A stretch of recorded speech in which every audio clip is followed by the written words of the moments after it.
Une vraie communion. De même que nous sommes en communion avec Dieu par le moyen du sacrifice de son Fils, nous devons être en communion les uns les autres.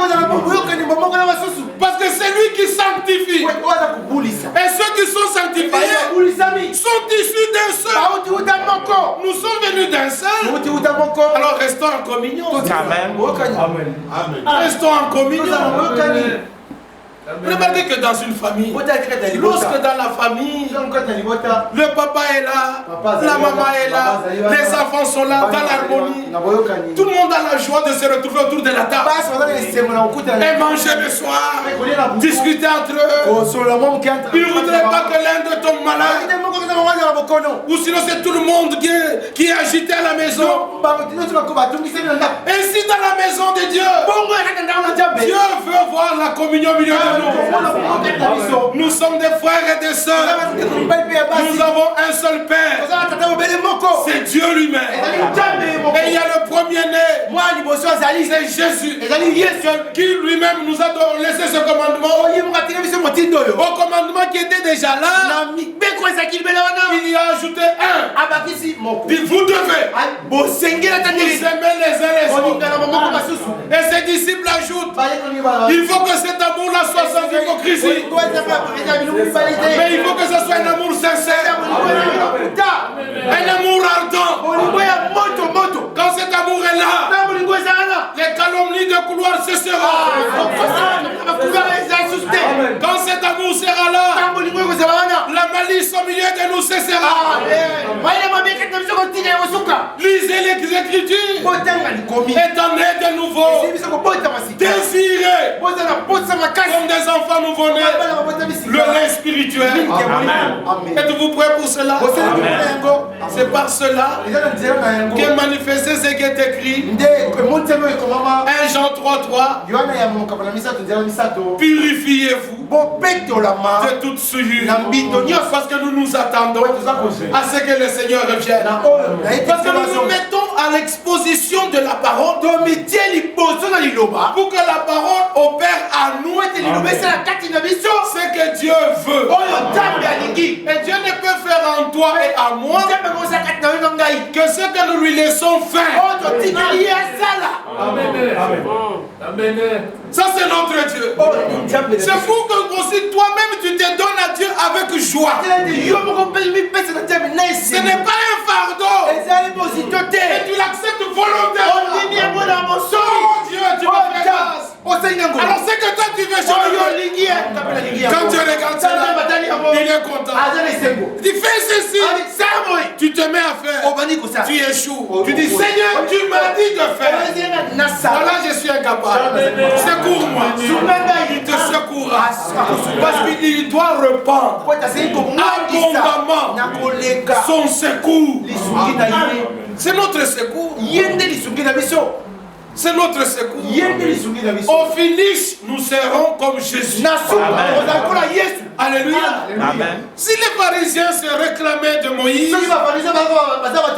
mais cela a été démontré qu'ils ne croyaient même pas Moïse. C'est comme aujourd'hui les catholiques. Ils se réclament de Pierre. Nous, Pierre, c'est notre premier pape. C'est notre pape. Mais Pierre, qui est votre pape, il était marié. Comment vos papes à vous ne sont pas mariés? Pierre, votre pape, a baptisé au nom du Seigneur Jésus-Christ. Comment vos papes à vous baptisent dans les titres de Père, Fils et Saint-Esprit?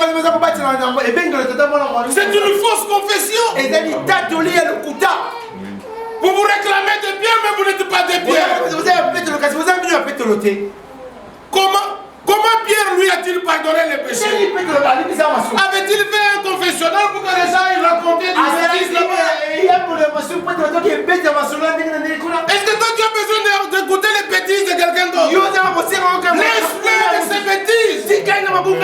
Qu'il ne te souille pas. Qu'il le dise au Seigneur. en pleurant, le Seigneur le secourra. Quand le Seigneur le secourra, qui suis-je moi pour le condamner? Déjà, nous-mêmes, nous n'avons pas le ministère de condamnation. Nous avons le ministère de l'Esprit. Alléluia. Le ministère de l'Esprit est glorieux. Et là, dans le ministère de l'Esprit, c'est le Seigneur lui-même qui écrit une lettre. Et vous êtes manifestement une lettre écrite. Une lettre écrite par le ministère que Dieu a donné. Parce que quand tu vois un catholique, il est la lettre du catholicisme. De ce que le pape lui a dit. Quand tu vois un islamiste, il est la lettre de l'imam. Il ne suit que ce que l'imam a dit. Quand nous voyons les protestants, ils sont la lettre du protestantisme. Et eux-mêmes se réclament être de Paul. Mais nous leur disons, si vous vous réclamez être de Paul, c'est bien, vous faites la confession. Mais Paul a dit que la femme ne prêche pas. Comment vous vous établissez de prédicateur femme? Paul a dit que la femme soit vêtue d'une manière décente, avec pudeur et modestie. Mais comment vous laissez toutes ces femmes avec des robes de chambre en public et que vous les laissez avec ces habits moulés? Paul n'a pas prêché ainsi. Votre confession est faite. Et il y a les autres qui se réclament de Branham. Branham a dit, la confession ne suffit pas. Alors Branham a dit, alors nous leur disons, si vous dites que vous êtes Branham, Branham a dit, le message que je vous prêche, c'est retourner à la Bible. Comment vous ne prêchez pas avec la Bible? Alors vous n'êtes pas de Branham. Branham a dit, il y a un homme qui peut allumer la lumière. Il y a un homme envoyé de Dieu. Il n'était pas la lumière. Il est paru pour rendre témoignage à la lumière. Alléluia. Branham a dit, j'attends que Jésus revienne. Mais comment vous vous dites, il est déjà venu? Vous n'êtes pas de Branham, mais nous sommes de Jésus. Étant de Christ, nous croyons tous les prophètes. Tous les prophètes, nous les croyons. Parce que tous, ils ont été poussés par Dieu. Comme Pierre écrit, c'est poussé par l'Esprit que les hommes ont parlé de la part de Dieu. Heureux celui qui reçoit, c'est lui que Dieu a envoyé. Jésus lui-même a envoyé du Père. Il dit, comme le Père m'a envoyé, je vous envoie. C'est lui qui vous recevra, me recevra. Et c'est lui qui me recevra, il recevra le Dieu lui-même. Dieu a un ordre. Quand il a envoyé même les 12 apôtres et que Judas soit parti, les 11 sont restés dans cette harmonie-là qui est avant même la réception du Saint-Esprit. Le Seigneur le saisit. Il dit, il faut que quelqu'un prenne la place de Judas pour que le nombre soit complet. Parce qu'il est écrit que sa place soit prise par quelqu'un d'autre. Avant même la réception du Saint-Esprit, le Seigneur a disposé des choses à ce qui nous attachent à l'Écriture. Il ne faisait les choses que par l'Écriture. Alors, le jour où le Saint-Esprit est tombé sur les 120 qui étaient tous ensemble, qui attendaient cette promesse, hommes et femmes, ils étaient 120. Même Marie, la mère de Jésus, pas la mère de Dieu, la mère de Jésus était là, attendant le Saint-Esprit. Oh, c'était merveilleux. Alors les gens ont accouru, ils sont devenus là-bas. Qu'est-ce qui se passe là-bas?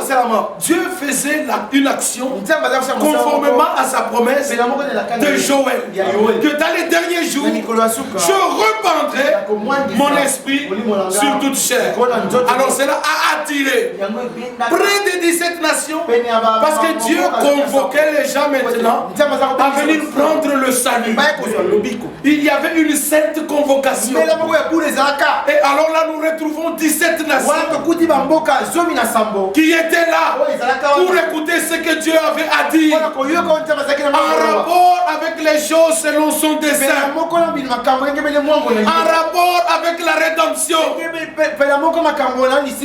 Alors, Psaume 50, du soleil levant au soleil couchant, Dieu convoque toute la terre. Terre, écoute la parole du Seigneur. Dans quel temps sommes-nous? Nous sommes dans un temps glorieux. Si au début de l'église, il y avait une sainte convocation où plusieurs nations étaient, ici à la fin, il y a une sainte convocation parce que le premier jour et le dernier jour sont semblants. Amen. Il y a eu des nations pour écouter ce que Dieu avait à leur dire. Et ici à la fin, Dieu a suscité un prophète avec un message divin. Déjà en son temps, il y avait des nations, les États de l'Amérique qui pouvaient être connectés à l'action de Dieu par radio et par téléphone. Alors quand lui prêchait des versets, ils étaient dans leur état, ils pouvaient suivre, ils pouvaient prier ensemble et Dieu pouvait confirmer. Ce n'était que le début. Et ceux qui méprisaient le faible commencement, ils devraient se réjouir maintenant. Parce que maintenant ici, à la fin de cette action qui a commencé, ce ne sont pas simplement les États de l'Amérique. Dieu convoque la terre. Dieu convoque la terre. Du soleil levant, là-bas en Océanie, jusqu'au soleil couchant, tous peuvent écouter la même parole en même temps. Parce que Dieu a choisi un lieu pour que cette parole soit proclamée et que les gens entrent en possession des choses en rapport avec le dessein de Dieu. Maintenant, ce n'est plus 17 nations, c'est beaucoup de nations. Et ceux qui ne peuvent pas suivre en direct, les DVD les suivent pour que nous soyons dans l'unité de la foi. Frère, nous partageons tout ensemble. C'est un temps spécial dans l'histoire du salut de Dieu. Ne vous ignorez pas. Mais bien aimés frères et sœurs, vous faites partie de l'action de Dieu maintenant. Amen. Quelle grâce! C'est une sainte convocation. Dieu convoque la terre pour que nous puissions entendre non pas des fables mais la vraie parole. Cela nous convoque après que nous ayons écouté la vraie parole, nous puissions tous ensemble nous puissions faire les expériences que nos bien-aimés avaient fait au commencement. C'est un temps particulier et dans cette convocation il vous dit je reste fidèle. Amen. Fidèle à l'alliance que je vous ai faite quand je vous ai fait sortir. Cela doit nous donner un puissant courage. Satan a échoué. Quand Dieu parlait à Israël, vous savez que quand Dieu a fait la